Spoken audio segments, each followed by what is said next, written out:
KFAN will welcome some great shows to the Mystic Lake Amphitheater.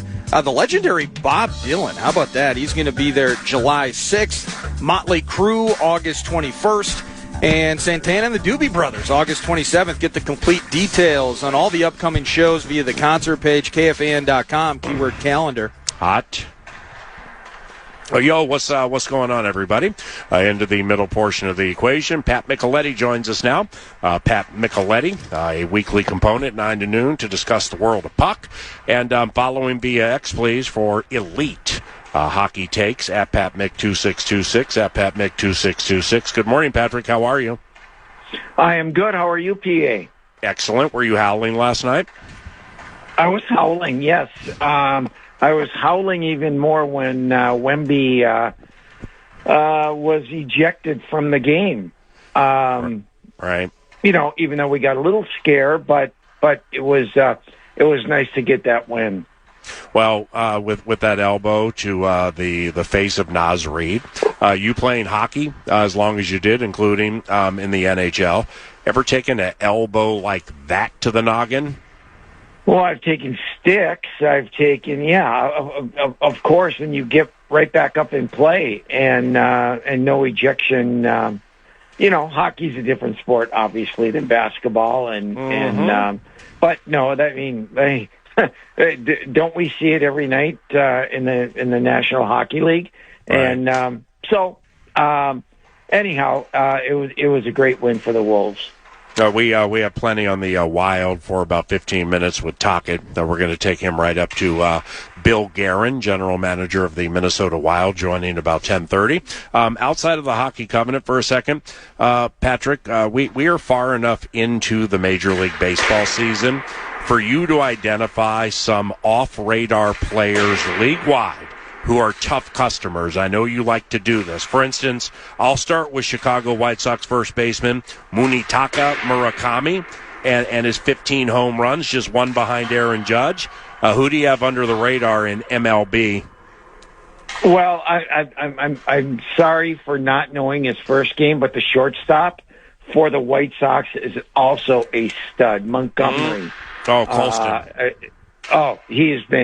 He's been fantastic for him. And, like every team in Major League Baseball, if you don't have pitching, you're not going to get there. And, we're seeing that with the Twins right now. But he's one that's jumped off my radar for sure. You're an elite sports mind. With the sounds of hockey from Tria Rink, what you hear are some forehand, some wristers from Matt Boldy. He has tennis shoes on and a Wild sweatshirt. Skate about 20 minutes from now. Pretty sure it's an optional. Not exactly sure who's going to be out there, but this is commonplace for Vox in the Box. Regular or postseason, we get to Tria Rink, and Boldy's out there first every single time, catching pucks, flicking pucks, doing awkward moves and things like that. So with game number 3, Patrick, the Wild victory, Avs and Wild, what did you like about game 3? Well, I think the Wild beat them at their own game. To be quite honest with you, I think a lot of people are talking. We hit them more and this, that, and the other thing. Well, I think we were the faster team, and I really think the key to this series is Hughes and Faber outplaying Taves and Makar, and they did that in Game 3. I thought they drove they carried the play. You saw Minnesota faster through the neutral zone.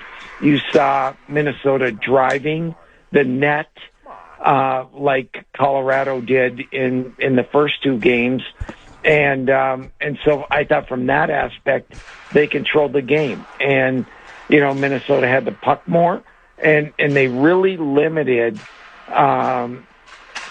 Colorado through the neutral zone. You saw Colorado when they went in the zone, they would pull up and they would look for that third or fourth guy coming in.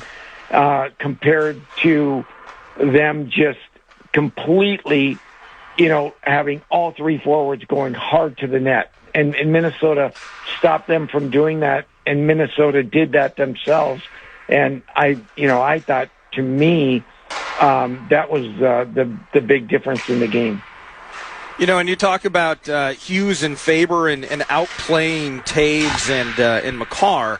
What did you think? Maybe it's just not a difficult thing at all. John Hines can just say, hey, we're going to put Hunt with you. We're going to put Middleton with you. Bogosian coming back, I thought, in some ways that may have been a sneaky miss in Game 2. I know he's been playing. It looks like he's playing hurt, I should say, from afar. But, is that easy to make those types of changes? You have extra time to work on it, et cetera. It's just like Middleton kind of understanding maybe he hasn't had a good couple of games and maybe a shock to the system just kind of helps everything start working a little more smoothly back there? Well, let's not forget Middleton was in that role for the better half of, since the trade that brought Hughes here. So he was playing those type of minutes. Yes, he jumped up with injuries here and there throughout the rest of the year. But, it certainly may have been a comfort level type thing. He was used to playing with Bogosian. Hunt was the X factor, right? Because he was the guy showing up every day, not in the lineup, especially in the back half of the season. And so, you get a younger guy in there who's got, he's getting his chance, and he wanted to make the most of it. And, he handled himself extremely well, and he's playing with a veteran with Spurgeon. And so to have him to talk to on the bench and things like that, I think it just settled things down a little bit. And quite frankly, I don't think they were happy the way they played as a team, defensively, structurally. And I think that really played into everyone playing pretty well in Game 3. Is it just one night? How does our power play, how does our special teams in general, Micheletti, go from and awful, and we're starting to do a count here over the last 6 or 7 games. It's like 2 of 26. You roll in there, I think you get 2 of 3 in Game 3. How much work do you think was dedicated during the off time to just, we got to get our special teams right, boys? Yeah, I think there's a lot of talk, but at this point of the season, and it's the same power play unit, and I'm certainly not going to sit here and make excuses for them, but you go through dry spells, and I mean it happens, and one night it's there, one night it's not there. What's it going to be tonight? We don't know, but we do know it's a new night again. Game 3 is over, and it gets down to, Nordo, where every game is a one-game series. I don't care if you're down 3-0, 3-1, 2-1, or vice versa. You've got to take these games as a one-game series. And you can't really dwell on what happened in the previous game. You got to go out and put your game plan in for tonight and go out and execute it. Is there anything that stood out to you in Game 3, Pat, in terms of what Colorado wasn't doing well? I mean, we were kind of joking with Tenna last segment. We look at these things in these games through the prism of our favorite team. So everything is kind of judged on what's going well or not so well for our team. But Colorado taking that L in Game 3, their first loss of the postseason. Was there anything that stood out to you? It's like, oof, Bednar and company, they're going to be talking about that into Game 4.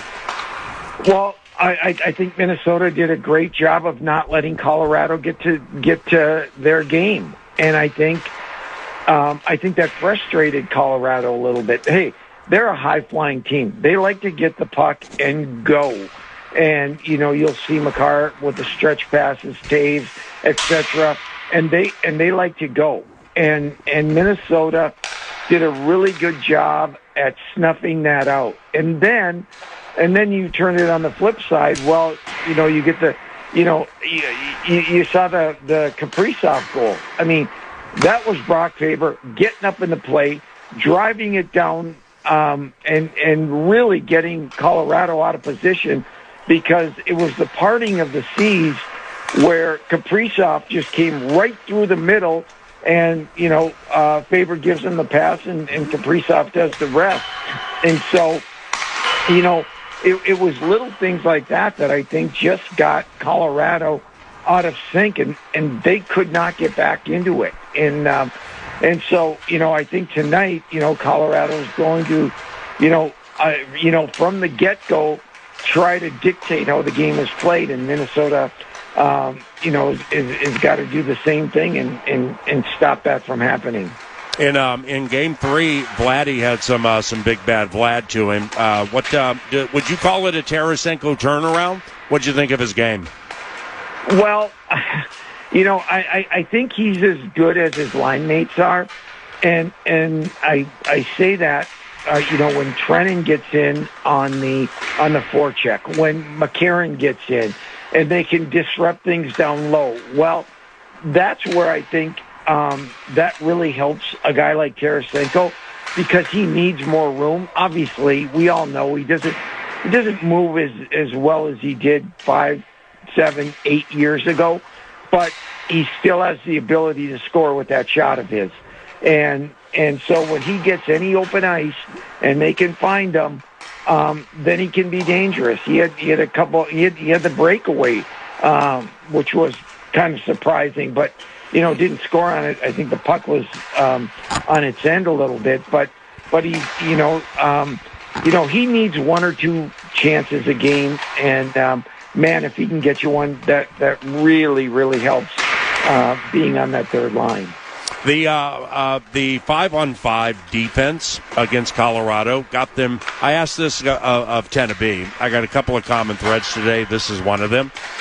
The defense 5-on-5 got Colorado to play a majority of the game east-west compared to the north-south in Denver. To your trained eye and to somebody who played at such a high level as long as you did, how do you accomplish that? Well, obviously you clog up the middle. You try to, cut off that first pass. You try to slow them down, whether it be with a hit in the neutral zone. You take one guy out, and all of a sudden, that makes it more difficult. I mean, that makes it easier for the Minnesota defensemen to hold their ground at the blue line and close the gap, and that makes it difficult for any forward to enter the zone with speed, and that's what Minnesota did. And then secondly, when they did have the puck in the offensive zone, Minnesota kept them to the outside, and so Colorado had a really difficult time of getting into those scoring areas. And we saw it against Dallas, right? There were times where Dallas had the puck in the Minnesota zone for a minute and a half, and but they weren't getting any good quality shots. Everything was from the outside, and they couldn't get anything to the middle. So I think Minnesota took away the middle of the ice, which is critical against a team like Colorado. What'd you think of how we attacked Wedgwood? I thought in front of the net on Saturday, and ultimately he gets pulled for Blackwood once things started going the wrong way, but he was flustered, Pat. I mean, he was left without his stick multiple times. We had 5 or 6 different guys that were bodying up right in front of him, just blocking every possible visual lane. Just didn't see as much of that in the first two, but saw it a lot on Saturday. I thought we were great right in front of Wedgwood. Well, it all starts with the forecheck, right? And the ability to gain control of the puck in the offensive zone, and you're pounding their D. I've said it from the get-go in this series. This Colorado D-corps is not your big physical type. Yes, they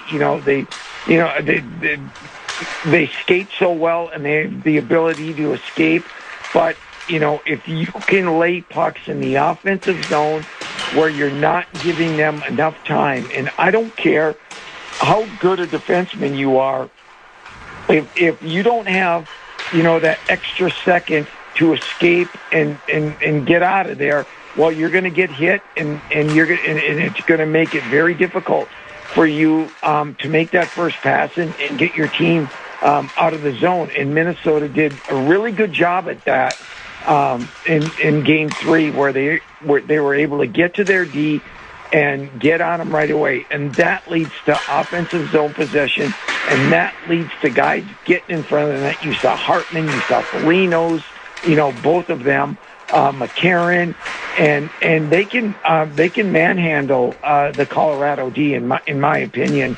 And I think that was evident. You saw on the Hartman goal. You get in front of the net, and whenever you have that commotion in front of the net like that, you're dead on with Wedgwood, Nordo. He was scrambling. He lost, as you said, he lost his stick, but he was kind of all over the place, and that's exactly what you want to do. And Minnesota did a terrific job of that in Game 3. Last one, Mick Tockett, Pat Micheletti, at Pat Mick 2626 via X. Please follow. What Colorado tonight? Like, what do you think, even for casual hockey fans, visually, like what is going to look different tonight for the Avalanche? And put that together with the fact that the Wild came off a grinder against Dallas, gave up 9, Wallstedt gives up 8, then they lose again. But it looks like that they may be settling into an identifiable stride. Is that fair? I think it's fair. Listen, Minnesota's playing with a lot of confidence right now after that win, and listen, Colorado is an elite team, and they're going to try to make some type of adjustments, and so I think for Minnesota, they're going to preach same way. We have to play the same way. And, for Colorado, it's all about trying to take the momentum back in this series. Right now, like I said, it's game to game, and they lost it in Game 3, and they're going to try to get it back. And so, it's going to be on the onus is on Minnesota to maintain what they did in Game 3 and carry it in to Game 4. Patrick, thank you for joining us not only today, but each and every Monday. You always make yourself available for 9 to noon, and we appreciate the takes and the candor and the humor. Have a good day, okay? Have a great day, guys. Thank you. Yes, sir. Pat Micheletti at Pat Mick 2626. Last week when the Avs opened up 2-0, I unfurled that. I'm not the first to come up with it. I found it online. But teams taking a 2-0 lead in the history of the Stanley Cup playoffs win 88% of those series. Now, the Wild beat Colorado a decade and change ago, being down 2-0, one Game 7 at Colorado. That was Niederreiter, I believe. Niederreiter, 12 years ago, 2014. Yeah, 12 years ago. Thank you. The last team to do it, and this is just ironically interesting to me from a minutia standpoint. The last team to do it, 2019, Carolina, lost the first 2 to Washington, to Ovi's Caps, came back and won the series. In Game 3, they won either 5-0 or 6-0, and we won 5-1. So it kind of has a little bit of the same pattern going. Now we got to win tonight. Yeah, we got to win tonight. That's part of the pattern. Or the pattern's broken. Okay. But you know what's not broken? 9 to noon, giving away cash in there. Yeah, the Fan and BigDeck.com want to give you a shot at some bonus bucks with the National Cash Contest. This hour's keyword is grand. You might win some money with the keyword grand, and you just enter it in at KFAN.com. It was a fun weekend on the Fan. Now Ant takes the handoff, rises up.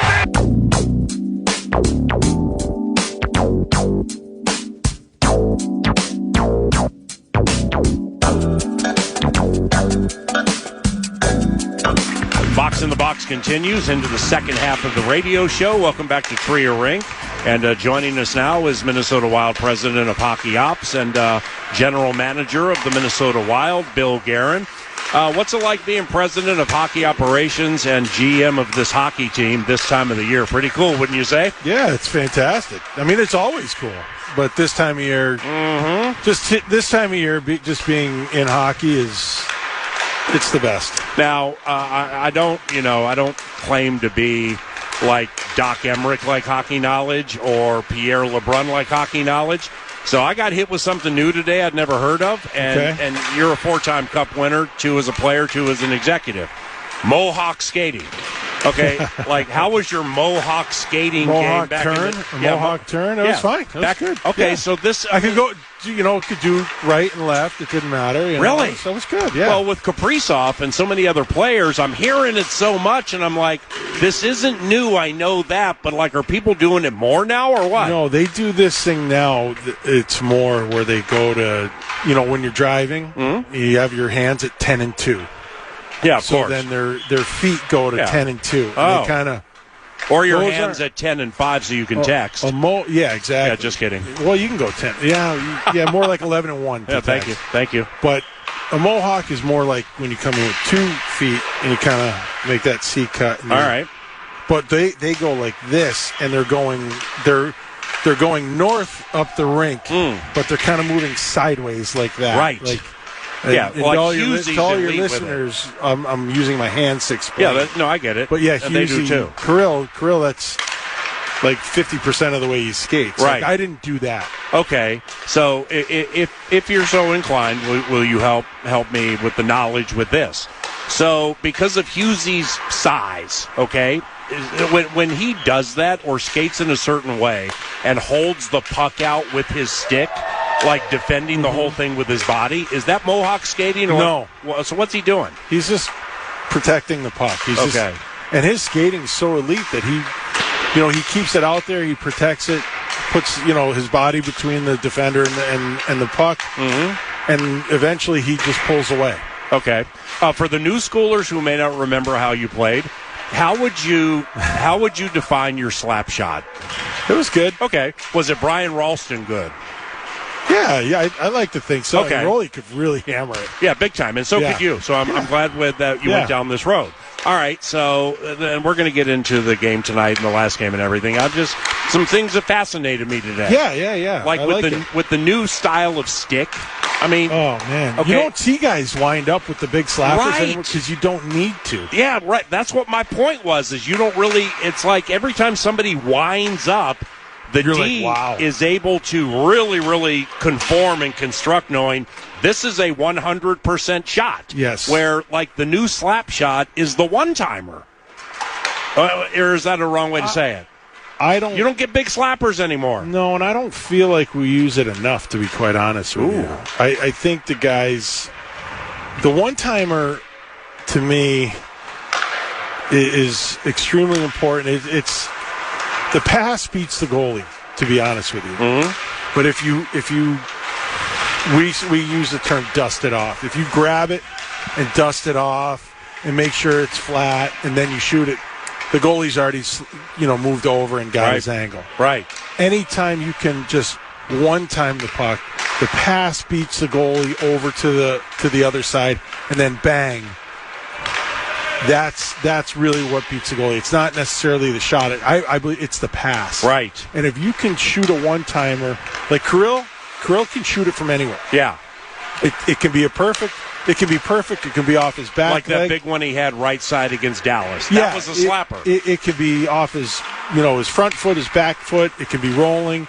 He can shoot it from anywhere, and that's what like Brett Hull could do. Oh wow! Anywhere you put it, he can shoot it.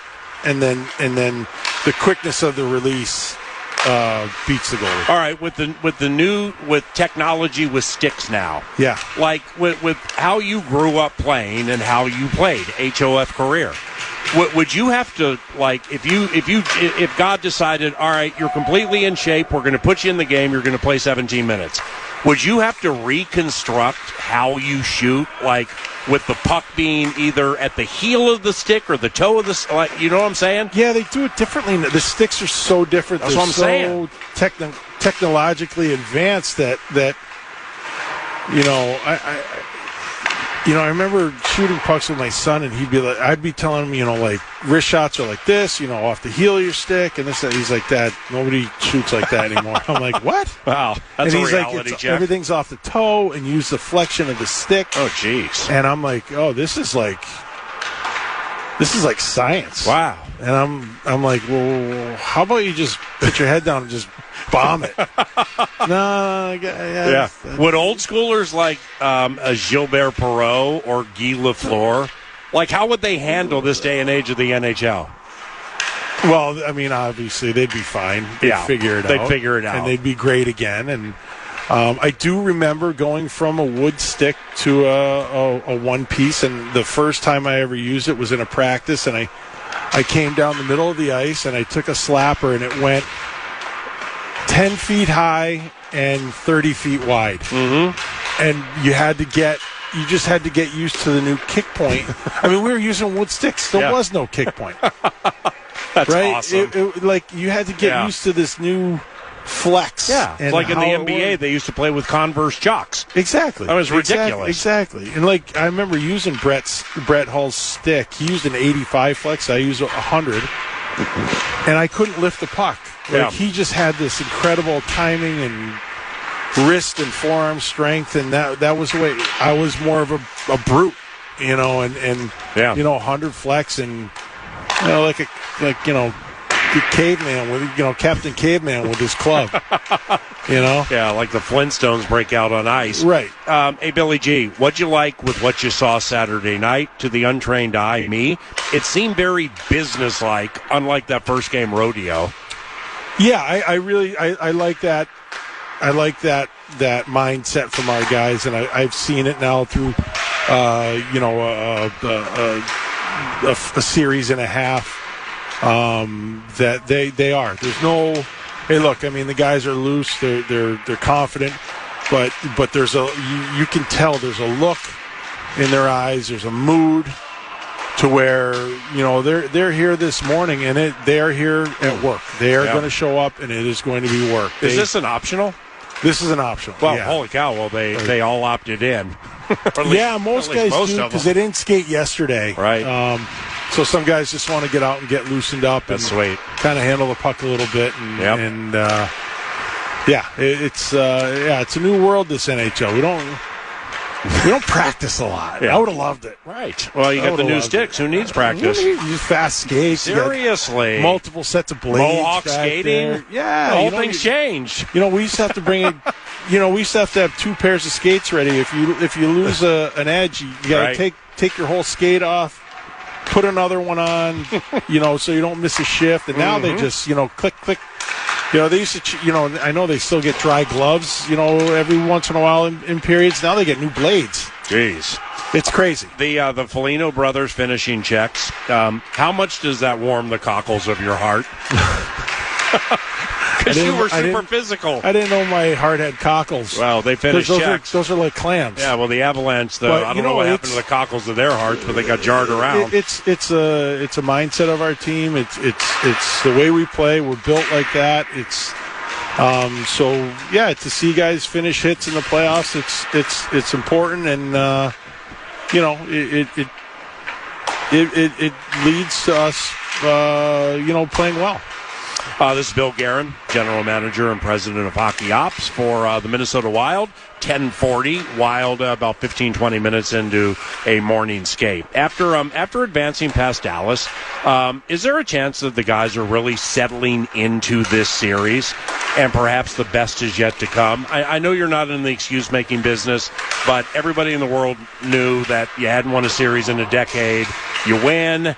You get a day, you travel, you give up what you did, and it just seems like it's starting to settle into an identifiable Wild series. Yeah, and you know what? Honestly, for a non-hockey guy, you've got a good feel. Really? And I called a couple of games, No, I know, but you're not. You're football and horses. I know that. And basketball, a little bit. You're football and horses. Yeah, that's fair point. Okay, that's fair point. Let's be real. Yeah, right. So you're off the far turn and you're making a move. Yeah, down the stretch they come. Correct. It's golden tempo. Wow, you must have talked to Eddie Olczyk. Yeah, I did. He crushed the Derby. You know what? I got to tap into. You could be a new resource for me on Derby Day. I'd like that. A new resource. Well, I need some picks, but man. you know Eddie better than me, and Eddie Crush. I saw him Saturday night in the press box. But I'm a very. I do my family. It's not your thing. We do our family Triple Crown pool. Oh, nice. It's $1. We all pick a horse. Yeah. We love watching it. Okay. But you do have a good feel for it. I think, after round one, I think there was so much focus on, advancing, and it was a quick turnaround. But I think you're right. I think, both teams are settling into this round now. Yeah. The feeling out process is over.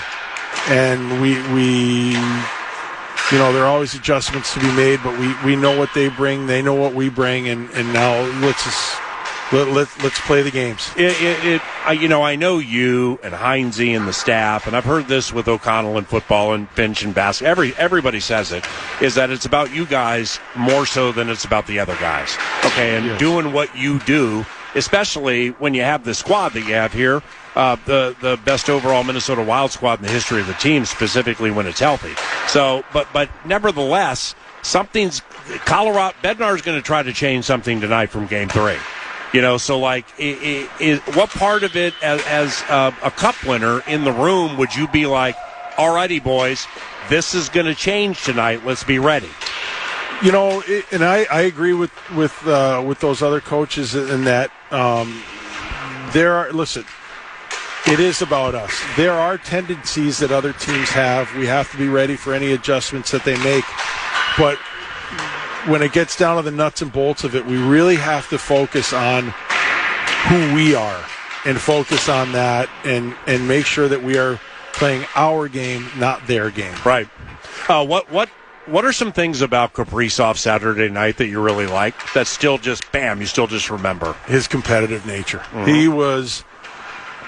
He was an animal when it came to loose pucks, 50-50 puck battles, moving his feet. Yeah. That's when Kirill's on, when he's winning those battles and doing all those things. The end result, the goals or the points or everything, that comes because of how he is in those situations. Mm-hmm. Kirill is not a perimeter player. He is not just a finesse guy. He is in the trenches, in the ugly areas, competing, battling. He's finishing his checks, when he can. We don't need him running around or anything. He's not Marcus or Nick or McCarron, or Trenny. But when he's involved like that, it helps him. Last one or two for Bill Guerin. Danila Yurov turns 23 in December. I find myself fascinated with him. He hasn't scored any postseason goals. We had that opportunity against Dallas from the slot where I thought it was ascension. He didn't close. He's fascinating to me. He's sitting on some big stuff one of these days, isn't he? Yeah, Danila's been really good. I think, after sitting out a couple games, he had the opportunity to kind of it gave him time to kind of reflect and watch games and understand that, okay, this is different. Mm-hmm. The regular season is one thing. The playoffs are a whole other thing, and I think he's adjusted really well. Lastly, 5-on-5. Your 5-on-5 defense. What were some keys you can share to getting them to go east-west?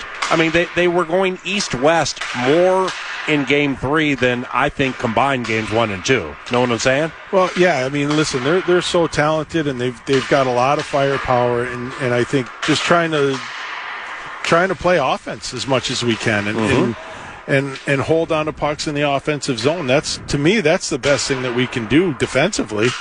And then when we don't have the puck, it's we really don't want to give them a lot of odd man rushes and things like that. They're too talented, so we've got to be aware of these things and make sure that we're on point. You're awesome. Thanks for the chat, brother. Bud. Enjoy your day. Tear it up tonight. Thanks, pal. Bill Guerin, president of Hockey Ops and GM for the Minnesota Wild. Game tonight, 7:00 against the Lanch. It's Game 4. Back after this. Chris Finch, head coach of the Minnesota Timberwolves, started 9 to noon today after their exciting victory, playoff victory over the Spurs last night. And with Finch, we began celebrating Anthony Edwards' immortality-like fourth quarter. Hey, good morning, Pete. Yeah, he sure did. You could see, as the game was going on, certainly in the second half, he was sharpening his focus. He was ready to get to the mindset to take that thing over. which, quite honestly, he hadn't been able to do physically for quite some time.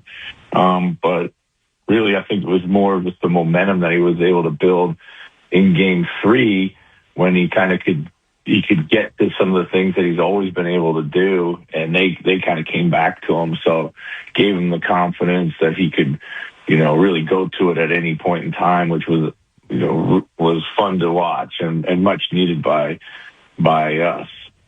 Hey, Chris, with Victor Wembanyama, what do the past performances look like with Wemby and the elbow ejection? Like, do you expect Victor to miss at least a game, like Game 5, or like, what do you think of it? No, I honestly wouldn't expect to see any further suspensions. I don't think there's much of a precedent for that. Obviously, I'm not sure the league would want to disadvantage anybody in that way as well. So generally, I think the league adjudicates on these things pretty quickly, and I fully expect to see Wemby in Game 6. This or Game 5 rather. Sorry. Game 5, but maybe he does it again in Game 5, and then he gets eliminated from Game 6 and 7. Who knows? This is low key in that situation. Now, granted, it's born of maturity, which is to be expected. But your guys kept their cool. I mean, that did not have to be the case, and especially as physical as this series is. That was a key because a melee could have ensued, right? Oh, for sure. Yeah, very proud of them. Very proud of them all. Oftentimes when that happens, there is like at least one retaliatory action. There wasn't even that for us, and that usually results in the double technical call by the officials, and everybody moves on. But very proud of our guys for that. Just kind of taking their licks figuratively and literally, and moving on.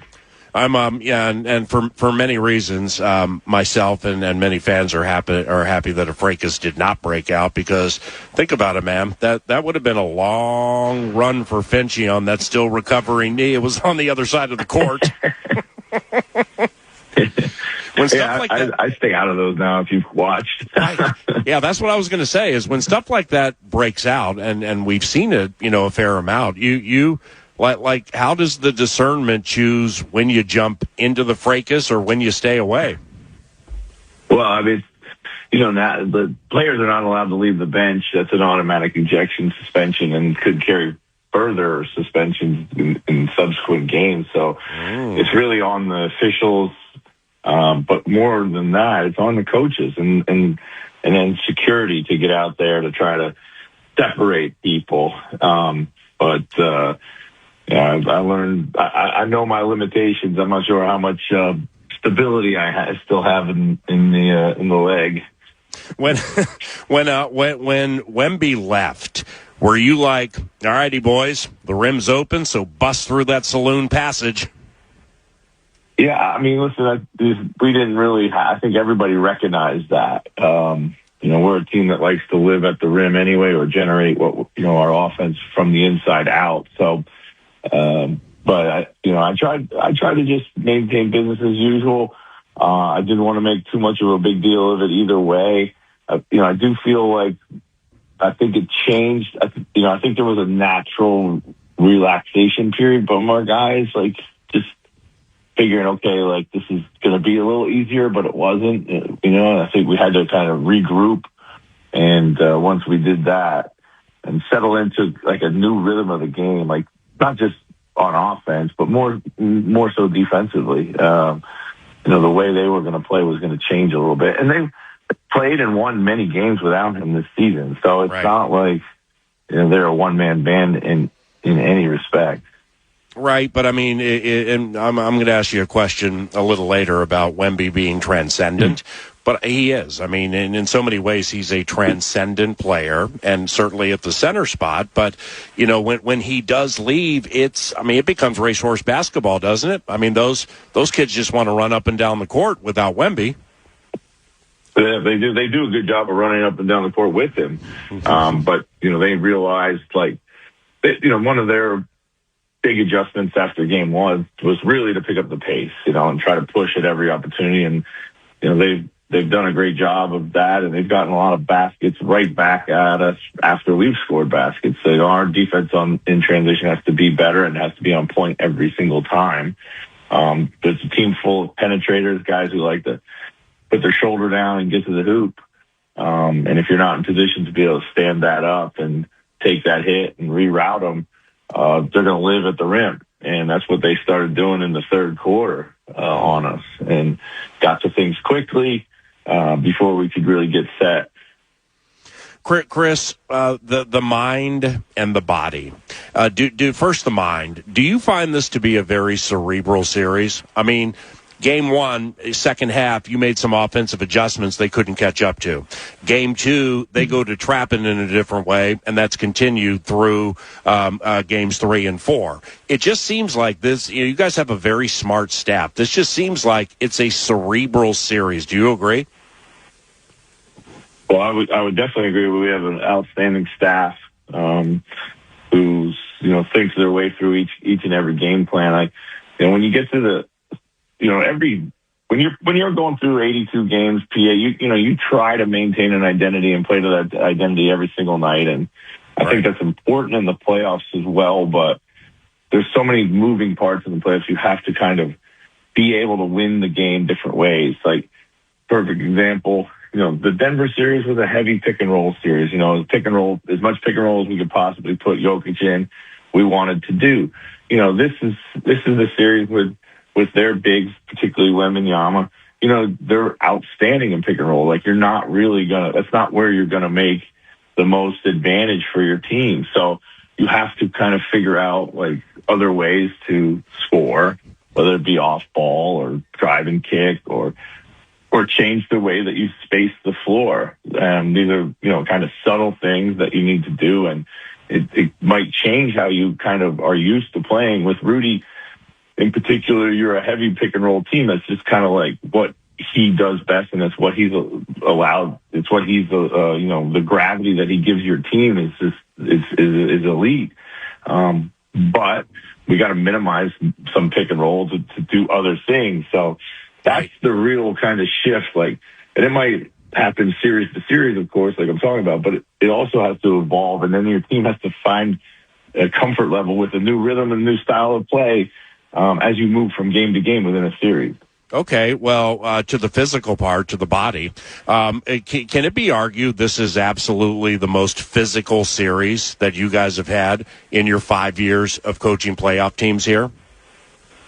Yeah, I definitely can make that argument for sure. I thought, Memphis series, our first playoff series, 5 years ago was pretty physical, but this is up there too. I mean, they got physical Smalls. We're a physical team, and the OKC series tend to be pretty physical as well, but no doubt about it, I think this is right up there. Chris Finch, head coach of the Minnesota Timberwolves, 9 to noon. Thank you, Second Harvest Heartland, 2harvest.org. Chris is a board member for said organization. Give it a look if you're so inclined. And we thank Prize Picks also for season-long sponsorship. Is it fair to say that some work needs to be done to get through the half-court ant trap? I mean, they're trapping at the half court, specifically with Edwards, where you're either having to burn a timeout or like take a backcourt.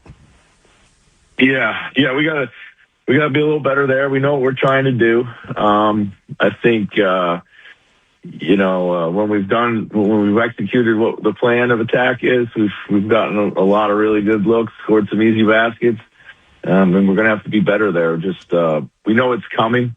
I think it's how you invite it and how you accept it. It's just, it's like being blitzed as a quarterback, PA. You know where it's coming from. You know where your hot reads should be. Right. We just got to be in those spots. And I think we've been inconsistent in being in the right places at the right time. So when Victor leaves in Game 4, when star players depart, like via ejection, the others on their team, I've noticed, can become empowered, right? And conversely, like did you guys have to guard against, all right, well, we can't lose this one now? Human nature, know what I mean? Yeah, I think there was definitely some of that. You could feel that kind of anxiety in the building at times, especially when we went down by 8 points in the third. You could feel like, oh, we're blowing a great chance here. But I mean, obviously, Wembanyama makes them a much better team. We talked about their success without him already.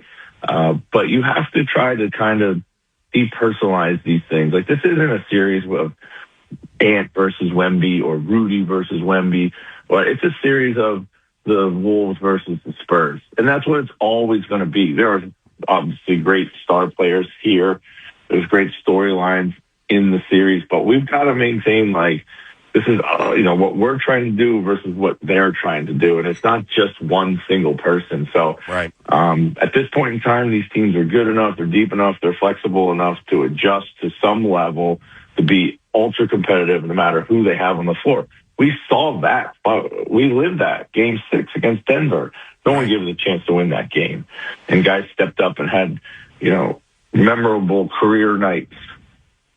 I don't know if at this level you work on charge drills, like back in high school or college or whatever, where somebody runs down the court, you sprint with them, you get to the block, and you take the charge. It's a very uncomfortable drill.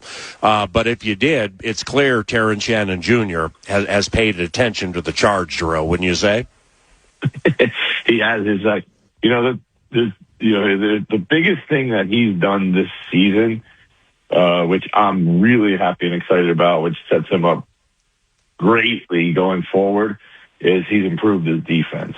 And, whether it's been reducing his fouling, choosing better routes when he's chasing off the ball, containing on the ball, and now, he's added this, taking charges, which is not just a sacrificial thing, but also an anticipatory skill. And it's a weapon. It can be a real weapon. It's another way to protect the rim. And that, his offense is going to always be there. Sometimes it's going to come and go. But if his defense can continue to improve, he has all the tools to be an outstanding defender. And, he's had some really timely ones for us this series. Last two here, Coach. Thanks for the time, and best of luck tomorrow night, too. This may not be the time to talk about this, but I've been thinking about it a lot, man, because, I mean, you and I have followed, we're about the same age, and we've followed the league for a long time. Now, neither one of us were, going to Philadelphia Warriors games to watch Will Chamberlain, but, I mean, both of us are very familiar with Kareem Abdul-Jabbar. And is Wemby the first transcendent center since Kareem and Wilt? And what I mean is Kareem had that unstoppable sky hook. Then you had Wilt's size, and he played against a bunch of Bob Cousy's. And just watching Wemby as closely as I have, you know a lot more about it than all of us. It's what he takes away in the mid-range game, by the rim, the lobs if you play it the wrong way. He is really the first transcendent center in multiple decades. Would you agree? No doubt about it. I mean, the comparison that I use is, or the analogy I use is he changes the geometry on the floor. In the same way that Steph Curry did it offensively, he's doing it defensively. Taking nothing away from Wemby's offense. He's an extremely gifted offensive player. Can shoot threes, can score, can handle. At his size, we've never seen that to the level that he can do it, the fluidity at which he does it. Although Kristaps Porzingis can do a lot of those similar things. Right. But Wemby defensively is just another being. He, to your point, like, people think, okay, I can't attack the rim because he's so long there and he's outstanding, so I'll settle in the mid-range. Well, what he does is he can cover that shot, too, from being in the hole and coming out and getting a great contest. They do a really good job, obviously, of building a defense around him. He's kind of everywhere you go, he seems to be there. And there's always defenders, so you can put him in situations where they have weaknesses. He seems to have a weakness defensively, whether he's on the ball or off the ball. help situations. He's even able to get out and rotate. He covers ground from behind. He just does so many things. He can play in pretty much any pick and roll coverage that you want to put him in. And I've never seen it. And a lot of these big defensive shot blocker, rim protector types, the single biggest thing they do is deterrence, so like you just don't go. So if you're not going, you're not playing aggressive basketball. If you're on your heels all the time, you're not going to be very good. He certainly has that element. And many times when you play him, like if you rock up to San Antonio on a Thursday night and you play him and you kind of just have this hesitancy.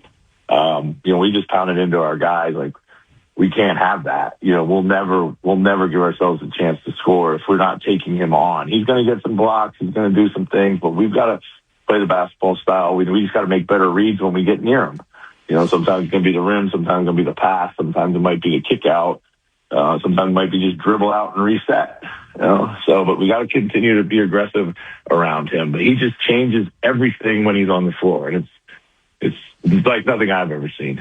Yeah, that was a fantastic answer, and we'll see what transpires with him tomorrow night. But the word transcendent is just so overused, but we are witnessing that now for the first time in coming up on a half century. Okay, last one. San Antonio assistant Corliss Williamson was with you guys for years.